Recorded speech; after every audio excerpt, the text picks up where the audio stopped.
10 రోజులుగా కొనసాగుతున్న గల్ఫ్ యుద్ధంలో కీలక ఘట్టం చోటు చేసుకుంది. తాజాగా భారత నౌక మీద ఇరాన్ క్షిపణి దాడి చేసింది. ముఖ్యంగా హార్ముజ్ జలసంధి, ఏదైతే గల్ఫ్ దేశాల నుంచి రవాణాకు ఉపయోగపడే హార్ముజ్ జలసంధి ఇరాన్ చేతిలో ఉంది.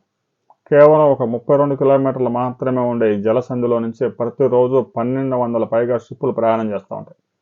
ఎప్పుడైతే యుద్ధం ప్రారంభమైందో అక్కడ జలసంధిని మూసివేశారు.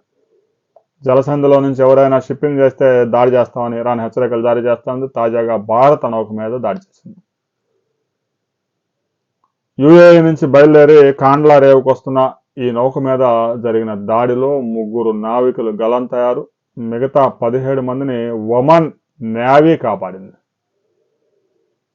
ఆ మార్గంలో ప్రయాణం చేస్తే మేము దాడి చేసి నాశనం చేస్తామనే సంకేతాలు స్పష్టంగా ఇచ్చింది ఇరాన్.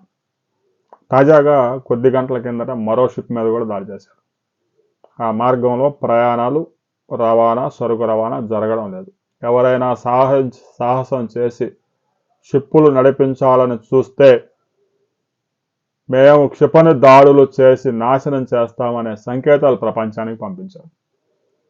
మిత్ర దేశమైన భారతదేశానికి చెందిన షిప్పింగ్ను కూడా మేము వదలలేదు అనే సంకేతాలు ఇవ్వడానికే భారతదేశానికి చెందిన నౌకని క్షిపణులతో దాడి చేసి నాశనం చేశారు. నావికులు కూడా తీవ్రంగా గాయపడ్డారు. అదృష్టవశాత్తు 3 గల్లంతయ్యారు. 17 మందిని ఒమన్ నేవీ కాపాడింది. దీని మీద భారత్ ఈరోజు స్పందన ఎలా ఉంటుంది అనే వివరాలతో మరో వీడియోలో మనం కలుసుకుందాం.